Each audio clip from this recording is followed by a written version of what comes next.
ahead and continue on with this book. But yeah, man, putting in a real documentation in this. All right, where were we? Dick and Don Matthews changed the name of their new airline to Universal and proceeded over time to run it into the ground. Damn. They ignored their core business with Ford while fumbling for ways to get their passenger charter business going. The only way to do this, we thought, was to spruce up the fleet with some modern jets and compete head to head in the growing passenger and military charter business, which was ultimately what made supplemental airlines such as World Air World Airways and Overseas National Airways so successful. Sadly, by the time Universal Airlines went out of business, the Matthews brothers were financially ruined because they had personally co-signed loans on a fleet of El- Electra airplanes. Hold up, man. Hold up. What are these joints looking like?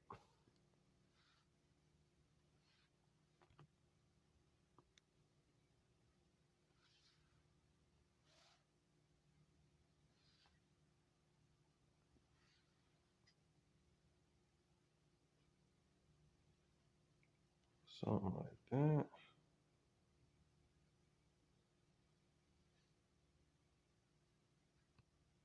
Okay, okay. Something different. They was trying some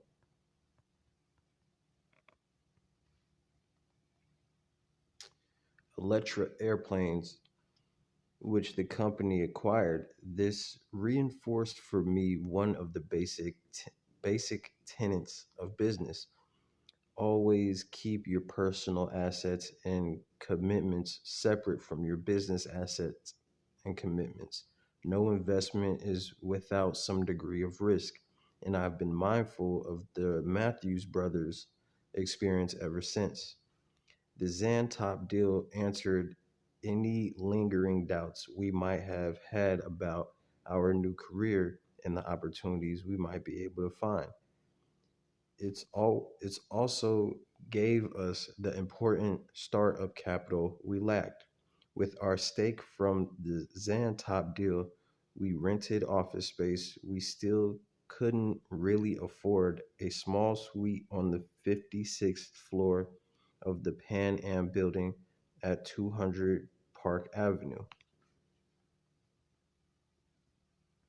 We gotta check this out.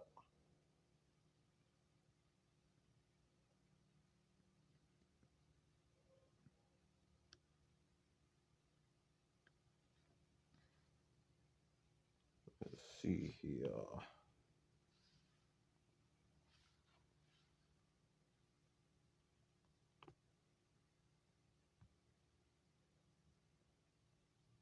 What is it? Pan?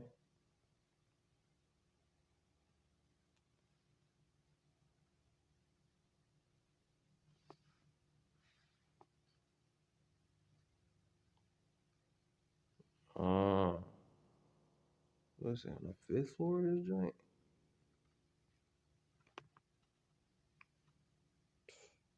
Bowling.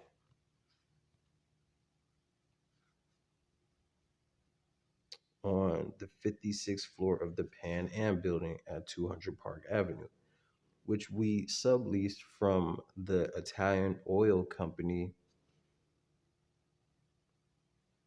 How do you pronounce this? Agip. Our small office was right next to the Sky Club, which we thought was a prime location for a couple of would be airline entrepreneur executives. One of Bob's old army buddies, an attorney named Don Urga, pointed us to our next big deal, which involved an airline in the Eastern Caribbean known as British West Indian Airways, BWIA, or BWI, as it was commonly known. then owned by the government of Trinidad and Tobago. Ergo's introduction followed a hold up, man. We just gonna hear this out.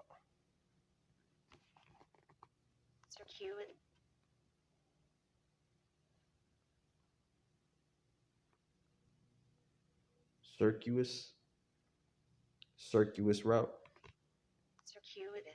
circuitous route. Hold up.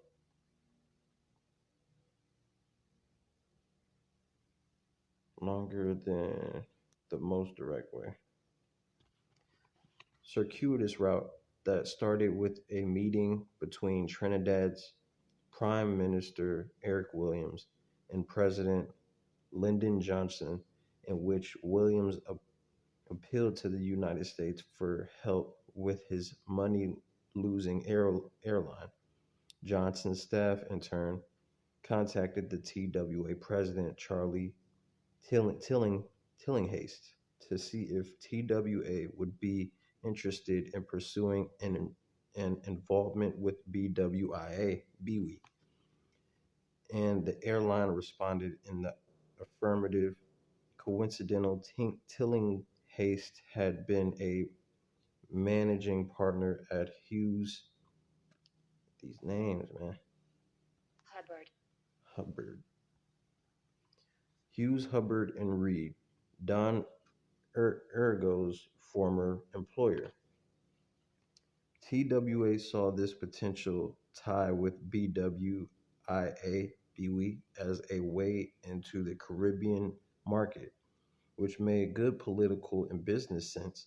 One of the best draws from Tillinghast, in addition to the prospect of winning friends in the Johnson White House and at the Civil Aeronautics Board, was that experience operating in the Caribbean was often a factor in new route awards. There was always potential synergy. Okay. Interaction or cooperation. Okay. Between BWIA and TWA's Hilton International subsidiary. Yo, these words tonight, yo. International subsidiary.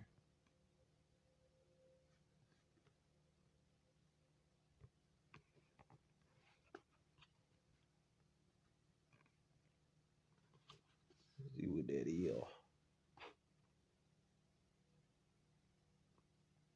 International subsidiary is a company owned by a parent firm based in another country operating as an independent legal entity. Okay. So run by another company in a different country. Got you. At the time, Hilton was considering the development of a first class 200 room hotel and resort complex on a pristine 28-acre parcel of beachfront property in Tobago known as Rocky Point. Yes, see how this joint looking though. See what they were working on.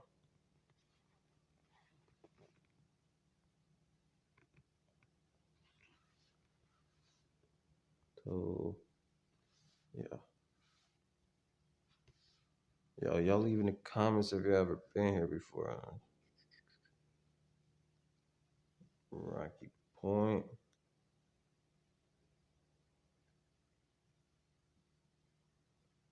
Damn, they ain't really got no. Hold up, bruh. You ain't even really got no. This is the best we're gonna get. This is the land they was working on.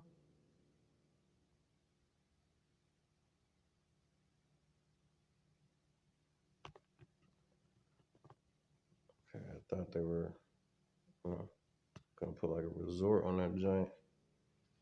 Bob and I were brought in during the summer of 1967 to advise R.W. These names, yo. Pressbridge. R.W. Pressbridge and Co. were year. Oh man, what's that? Ergo, where Ergo worked, in which TWA brought in for investment banking assistance with the hotel project in BWIA. The more we looked at BWIA BWE, however, the more we realized how difficult it would be to rescue the company from the financial mess it was in. Despite its obvious potential, the airline was operating and operating a handful of Boeing 727s, largely from New York and Miami to Antigua. Did I say that right? Antigua. Oh, right. Oh, way off. Antigua, Barbados, and Trinidad. But the 727 was not the ideal plane for these routes. The safety equipment required for long hauls over water added considerable weight, and the obligatory obligatory extra fuel reserves. Say that right? Obligatory. Okay. In the unlikely but not unheard of event that one of the island airports was shut down because of bad weather and the plane needed to divert to another island, compounded the problem. Even more troubling than the operational issues was the political ones. Politics and business don't always get along. And in this case, the airline's ties to the Trinidadian government, which controlled it, were very unsettling. The BWIA chairman, Sir Ellis Clark, who was also Trinidad's ambassador to the United States, tried to run a fairly tight ship, but his government position made it impossible. Sir Ellis Clark Sir Ellis has his management team and prior management teams awarded so many jobs, many of them non-essential, to various friends of government that the ratio of employees to passengers was nearly twice the industry average. Almost immediately, we began structuring a multi-million dollar refinancing package with an eye toward an equity investment for ourselves and our press perch partners. Press perch partners. Equity equity investment. Stock trader or equity trader or share trader, also called a stock investor, is a person. Get better details is more generalized.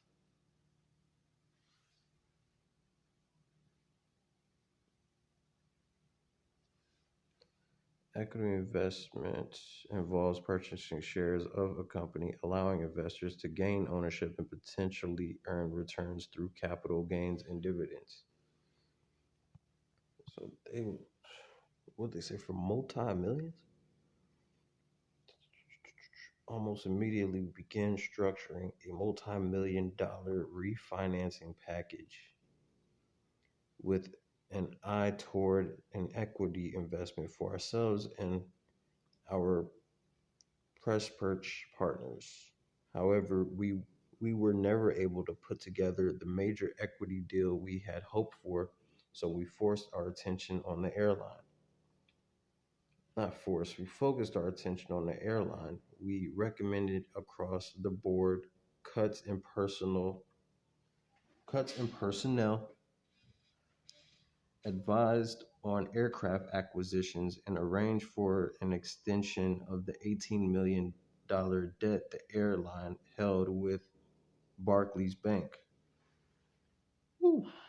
Well, look, man, that's it for tonight, man. We're going to continue this, though. Good read.